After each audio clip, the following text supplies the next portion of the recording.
Dalam dunia penelitian sendiri, pengertian abstrak adalah tulisan singkat yang berisi gambaran secara menyeluruh mengenai aktivitas atau kegiatan penelitian yang dilakukan.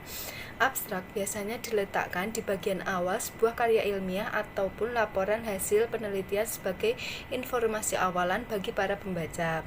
Abstrak merupakan ringkasan dari keseluruhan isi dokumen yang disajikan secara singkat dan akurat.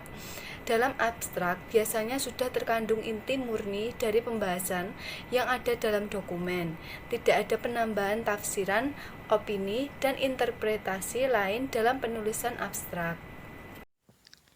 Perkenalkan, nama saya Sri Lestari, NIM A51011919. Langsung saja, di sini terdapat jenis-jenis abstrak. Yang pertama, di sini terdapat abstrak informatif, yaitu abstrak yang menyajikan informasi keseluruhan dengan ringkas dan didukung dengan data-data secara lengkap.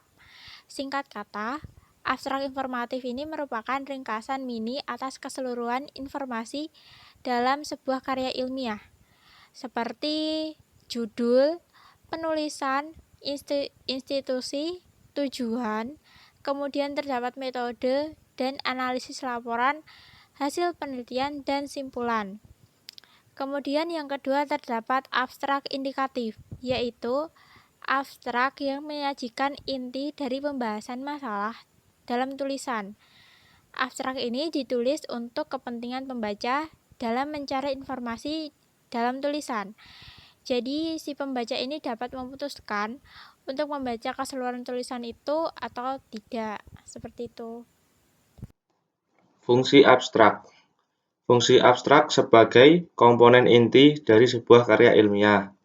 Lalu yang kedua, sebagai gambaran secara umum inti dari sebuah karya ilmiah. Lalu yang ketiga, sebagai bahan pertimbangan pembaca untuk membaca keseluruhan tulisan.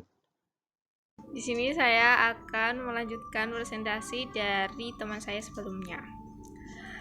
Pembuatan abstrak. Abstrak yang baik disusun secara sistematis dan menyeluruh sesuai fakta. Dimulai dari latar belakang atau kondisi yang terjadi sebelumnya, kemudian dilanjutkan dengan strategi atau metode pemecahan yang dilakukan. Terakhir, abstrak perlu mencantumkan hasil dan kesimpulan yang bisa dipetik dari keseluruhan proses yang telah dilakukan. Masing-masing bagian tersebut cukup dijabarkan dalam satu paragraf saja, agar tidak hanya dapat dimengerti dan digunakan dari orang negara sendiri. Abstrak biasanya dituliskan dalam dua bahasa, yaitu dengan menggunakan bahasa asal dan bahasa Inggris. Selanjutnya yaitu komponen yang terdapat dalam abstrak. Yang pertama, baris pertama berisi nama akhir, nama depan.